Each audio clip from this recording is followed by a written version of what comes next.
and then we just mowed it down, and then we let the winter, the cold weather kill it, we just planted it through the Sudex and cowpeas. Wow. And then used garlic, and then we gave And it the charbroil. cowpeas didn't give you disease, because often legume followed by an allium, the allium will all kinds of diseases, so let's mess with garlic.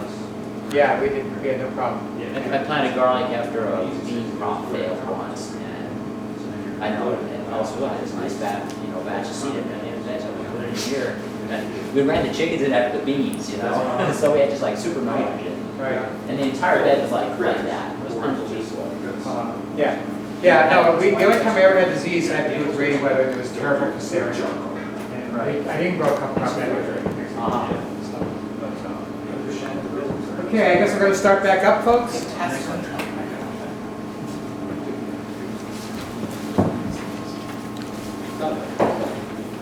Okay, well, the bad news is that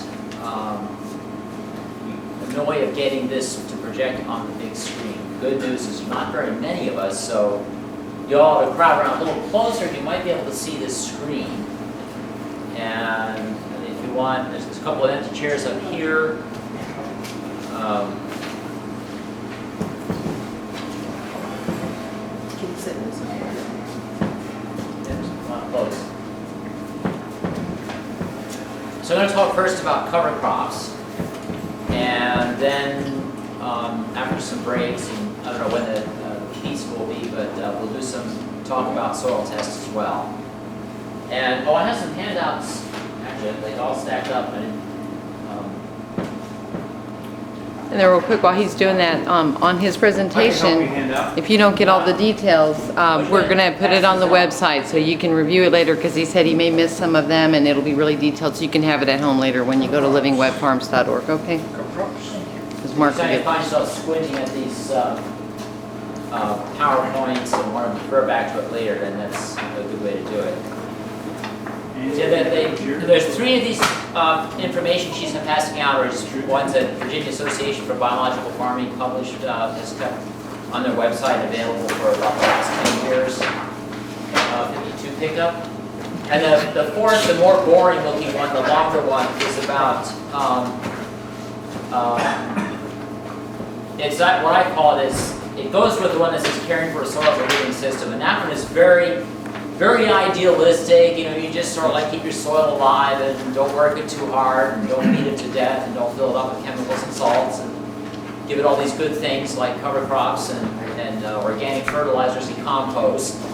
And then the other is getting down, I realize that what happens is I do tend to under-recommend, if anything. It's like I figure the soil life is there to provide for the plant, so let's just let the soil life do its work.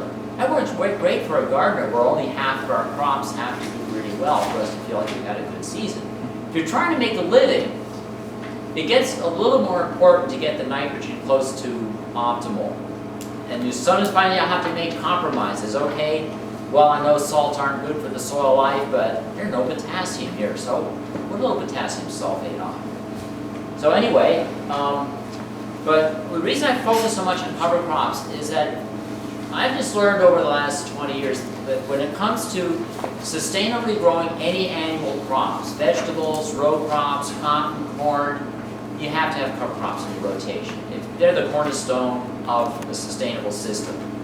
And part of the reason is that it's true what the early organic advocates and organic gardening manual said: you feed the soil and the soil will feed the crop. That's to shift away from the idea of saying, okay, well, we have this much NPK in the soil, we need this much NPK for our crop, and the difference is, well, that's what we have to feed the crop directly in terms of soluble fertilizer. So instead we go feed the soil. Well, how does nature feed the soil? With plants. The reason the soil in that forest is getting several tons of root exudates per acre per year. At least several tons, even under the grassland up there. So whenever the soil is covered with vegetation, it's getting fed through the roots, it's getting fed when the plant drops leaves or when the plant dies if it's an annual. And when there's not vegetation, when the soil is bare and idle, it's burning up and starving. So cover crops are basically crops you plant just to keep the soil covered and protected and to add organic matter and to feed the soil life. And so that's why it's always a major part of soil fertility. Let's go forward, as I said. Yeah. So anybody here doing USDA certified organic or working toward it? Okay. I just want to say that essentially all the practices I'll be talking about are they're generally acceptable under a national organic program, but if you have a question about a specific input or a specific practice, I would say talk to your certifier, check out the NOP website. And sometimes a generic term like potassium sulfate or Sulfomag, you need to check the brand that you're using to make sure it's mined and doesn't have any trace synthetics added to it.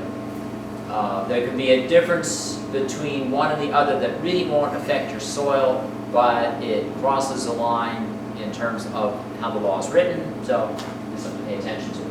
So Mark, I had a question on that, because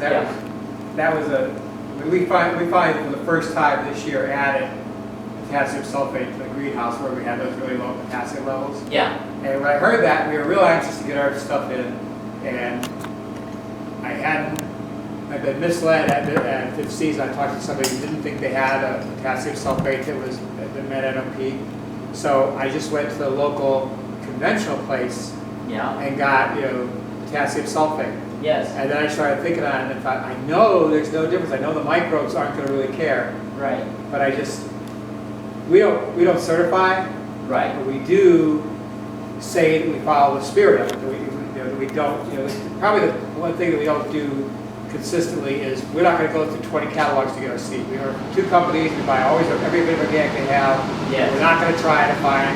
We just don't care. So we're going to support Johnny's and Benco, and that's where we're getting our seeds. Yes. So that's the way we don't try to meet NOP. Otherwise, we try to. And I got this potassium sulfate. I said we're going to put it in, and I got the thing in. I couldn't do it. I couldn't do it because somebody's going to come say, so do you follow the rules? And I'd say, yeah, we do it. And I figure, oh, but I didn't use that stuff. I did use it. So I want to know, is there any difference? As far as the soil life is concerned, you're following the spirit. And if you put the potassium sulfate onto the moderate rate, you probably won't get that serious an effect. If you over-apply, you go over 300 pounds per acre, or if you ban it real heavily, you will cause a salt effect. You'll hurt the soil life a little bit for a short period of time until that disperses. So conventional stuff is higher salt. So what? The conventional stuff is higher salt? No, whether it's mined or not. But what I'm saying is if you're using that potassium sulfate appropriately, you're following the spirit. If it was a refined potassium sulfate that is not considered natural, you're not following the letter of the law. But what you're putting on is no more harmful than the mined stuff. The only slight difference is the mined stuff may have some, quote, impurities, which are more likely to be beneficial than harmful. It might have a little bit of copper or chromium or zinc or nickel, that those tiny traces is beneficial to the plant, unless you have already a lot of those nutrients. And so there's no real negative at all. Not really. You just did not quite meet the letter of the law, and if you were tractor certified, you might have gotten into a little bit of trouble. You probably would have gotten a minor non-compliance. You probably would not have been thrown out even for the year. And Pat, what I have found too, working with some of those mine products from buying from our conventional companies, when I've gone back to the company and have just said they don't have enough of an organic audience to go through the online approval. So if I called the certifier probably would have found that product was okay. But see, I don't think CPS can tell you. When you ask them questions, they just don't have answers. Exactly. Yeah. I have to go back and read that. Okay, so basically, the question I want to ask is, what is the secret to this success? I mean, this fellow's, he and his wife and 2 kids are making a living on 5 acres. And they grow really nice crops, uses a combination of permaculture and organic agricultural methods, lots of cover crops, lots of other inputs, uses compost tea. It's all in the soil food web. Have you talked about the soil food web here before? In the first? We talked about it in the first session. We definitely talked about self-food. Yeah. Oh, okay, yeah. I think most people just have some awareness of self-food, right? Okay. So So essentially, well, one of the functions of the soil food web is how it first holds onto and then releases nutrients. And it's a whole different approach to saying we have to provide the plant this much available nitrogen, this much available phosphorus, this much available potassium. What we say instead is the organic residues that return from the crops or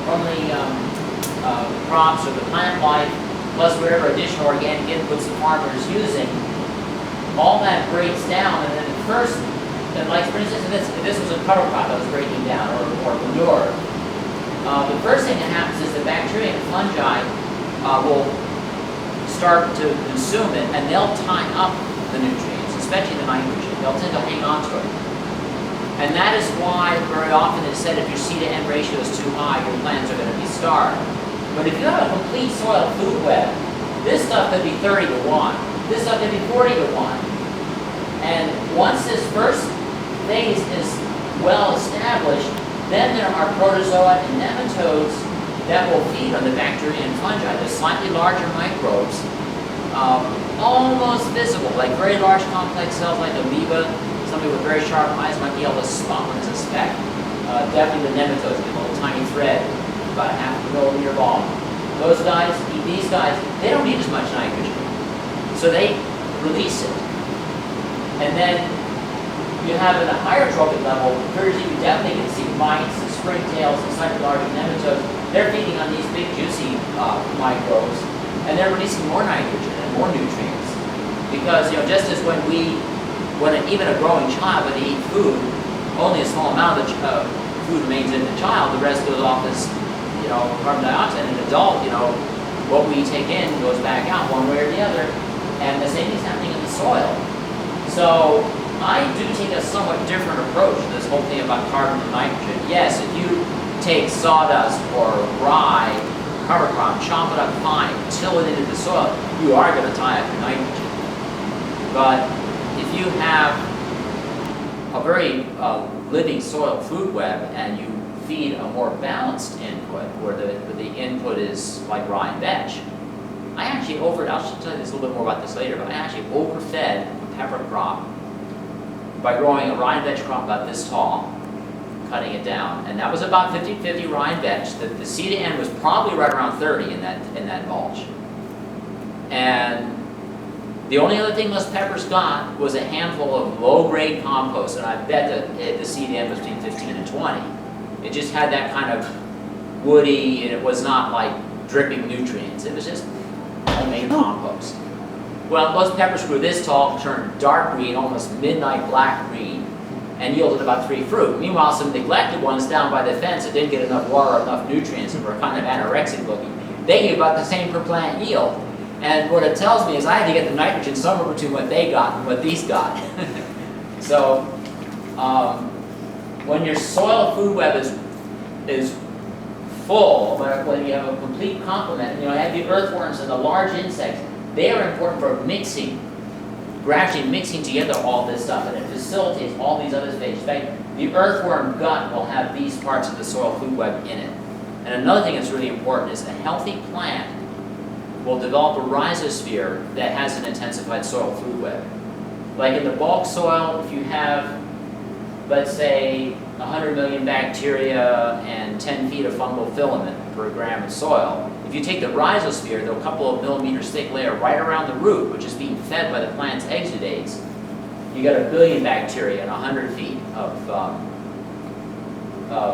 fungal filament, and you have an increase in these guys too. All the food's there, they're going to come over here and start eating, and as they eat, then all these nutrients come back out to the plant. So, okay, this is how it happens in nature. It's how the woods feeds itself. The trees drop their leaves in the fall, the deer leave themselves in the woods, and things die from time to time, and then the soil life just starts consuming all that dead organic matter, and the roots are sloughing some exudate as well. And as this soil life or the soil food web is doing its work, it creates 2 kinds of organic matter. Now this is really in rough terms. There's an infinite number of kinds of organic matter. Everything is a spectrum from the fresh residue, the fresh manure and leaves themselves, all the way to what we call humus, which is very, very stable, very broken down, That's the crumbly stuff that you like to see in a finished compost. But all the stages are important. The intermediate stages are called active organic matter. That's the partially broken down organic residues plus the microbes themselves. And that's where the nutrient turnover occurs. They have the nitrogen, phosphorus, and sulfur, the negatively charged nutrients, bound up as part of them.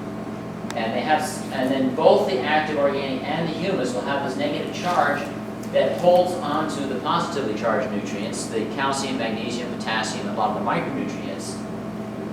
And then as this occurs, the nutrients are released to the plants. There's nobody fertilizing that forest. It's just taking care of itself. Well, you can look out the window and see a much better forest, but there's ours. That's what happens in agriculture. We got to make a living. We got to eat. So some of that organic matter nutrients goes out of the field instead of going back down into the soil.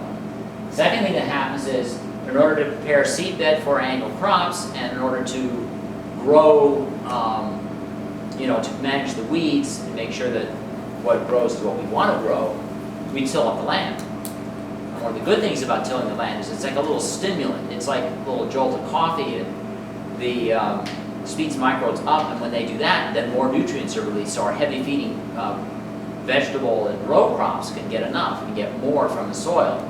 The bad news is it's burning up this stock of organic matter. And because we're harvesting off, and because we're tilling the soil, and also in a typical rotation, there are periods of time when the soil is bare. We'll wait for the crop to come up, or it's after harvest, we haven't gotten around planting a cover crop yet. Bare soil, there is nothing going back in, and there's no carbon being fixed. So the humus reserves tend to decline, the soil life tends to diminish, this engine of fertility tends to slow down. So that is why Justus von Liebig was seen to be a breakthrough, brilliant scientist when he figured out the 3 most commonly deficient nutrients, and just said, well, let's get some salts of these nutrients, put it back in the soil, and whoop, the yield's back up. But he's bypassed this. He's bypassed the soil life, so there's less active organic matter, there's less humus. The crops may be of a little lower quality, they may have less resistance to disease and pests. The yields may be up some years with those by replacing the nutrients, but not consistently. So, organic and sustainable farming. I say organic doesn't mean just USD certified, but anyone who is trying to use natural biological methods. Basically, we're trying to replenish that organic matter cycle. We're making up for the fact that we're tilling and we're taking stuff off, we're putting stuff back in. It's organic mulch, manure, compost, but especially cover crops. And the reason cover crops are so good is that you have the living plant, and the living plant feeds the soil life year-round through the roots. Okay, the bare soil, it's at risk, it's hungry, and what nature does about bare soil, and it happens, suppose we had that earthquake like they had up in Virginia, and a few of those trees come down, and there's a gash of bare soil, okay? Or suppose there's a lightning strike, and a whole area of that grass is just sort of seared. You get bare soil, what does nature do? It grows weeds. I tell you what, when the neighbors across the river clear-cut their pines in a steep hill, I never was gladder to see weeds. When that turned green with brambles and poison ivy and pokeweed and all the things that people say are, oh, yeah. Well, that hillside stayed put, and the hardwoods started growing in. It started to look like a decent habitat again. We did the same thing ourselves. We had a pine forest that was mature, and they started dropping in the storms, and the forester, a very ecologically minded forester, said, you might as well harvest these and get good use out of them and make some money, because they're just all going to fall apart and come down. And so we got somebody come in and log it pretty carefully, and it looked like heck for a while. So NRCS said, oh, well, to control erosion, you take this warm season grass, and you take Lespedeza and Peking love grass. So I bought $100 worth of seed and ran around this 10 acres of clear land and scattered all this seed, and well, they didn't come up, The weeds came up. I was glad to see the brambles. Well, those grasses I planted are up 4 years later. We had terrible drought the year I put them down. But you know, if it weren't for those weeds, we would have burned up that soil twice as bad as we did by taking that forest down. So that's what nature does. And when we're trying to grow carrots, it's a pain in the neck. When you cut your forest and you want it to grow back, it's not a bad thing. So you really want to minimize those bare soil fallow periods in the rotation. That's the first reason to cover crop, and that's why they're called cover crops.